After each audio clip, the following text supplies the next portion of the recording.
Look, it is up to something, Daddy. Tillu suddenly noted some movement in the spacecraft. Others in the control room saw it too.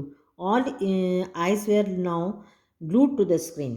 तो टिल्लू बोलता है कि शायद वो कुछ कहना चाह रहा है, क्योंकि जो स्पेस क्राफ्ट रहता है वो हिलता रहता है, तो उसको ऐसा लगता है कि वो कुछ कहना चाहता है।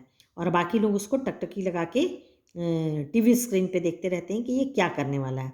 A mechanical hand was emerging from the space craft.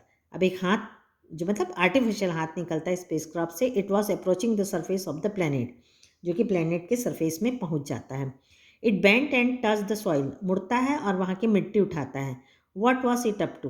People crowded towards the screen for a closer look. अब सब नज़दीक आके स्क्रीन में उसको देखने लगते हैं। The telescopic lens of the TV camera zoomed into the tip of the mechanical hand. और जो उसका मिट्टी निकालते रहता है उस हाथ को, बहुत बड़ी, जो जूम करके सब टीवी के कैमरे को दूरबीन लेंस से पास से देखने लगते हैं उसको कि क्या कर रहा है। Tillu was starting at the control panel and it's attractive button. अब वो बाकी लोग तो टीवी की तरफ देखते रहते हैं, लेकिन टिल्लू का ध्यान कहाँ रहता है? कंट्रोल पैनल के बटन पे रहता है। An irresistible desire not got hold to of him to press the most prominent of all buttons, the red one. He moved.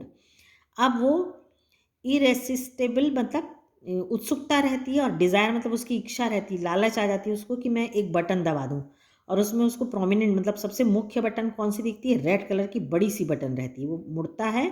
There was a shrill whistle and Tillu found himself the center of attention. वो देखता है कि सारे लोग उसी को देख रहे हैं। His father pulled him away roughly and restored the red button to natural position. वो जो बटन दबाया रहता है उससे पूरा सिस्टम बंद हो जाता है, और उसके पिताजी उसको जोर से खींचते हैं और बटन को फिर से प्रेस करते हैं। But the damage was done, लेकिन पूरा बर्बाद हो जाता है। The mechanical hand from the spacecraft keys to work. अब जो वो हाथ जो काम करते रहता है वो बंद कर देता है। At a press conference held by NASA, a scientist was briefing the world press. अब जो नासा की रिपोर्ट आती है वो प्रेस, मतलब जैसे सभी को मालूम है न्यूज़ में या टीवी में या पेपर में आता है, तो साइंटिस्ट लोग उसको ब्रीफिंग करते हैं, बताते हैं everything has been going on smoothly with the Viking machine. Viking machine पूरा अच्छे से काम कर रहा था। There is a small hitch, एक छोटी सी गड़बड़ हुई। The mechanical hand which was to dig out the Martian soil, वहाँ की मार्च की जो मिट्टी ला रहा था फॉर एग्जामिनेशन, देखने के लिए, has developed a malfunction. We don't know the cause but our technical are confident they will sort it out. लेकिन हमारे वैज्ञानिक जो साइंटिस्ट हैं, हमें पूरा विश्वास है कि वो उसे ठीक कर लेंगे। And shortly afterwards there was another press release from NASA, और दूसरा फिर प्रेस रिलीज़ किया एक समाचार नासा ने। The mechanical hand is working again, और जो वो चीज़ खराब हुई थी, मैकेनिकल हैंड है वो काम करने लगा।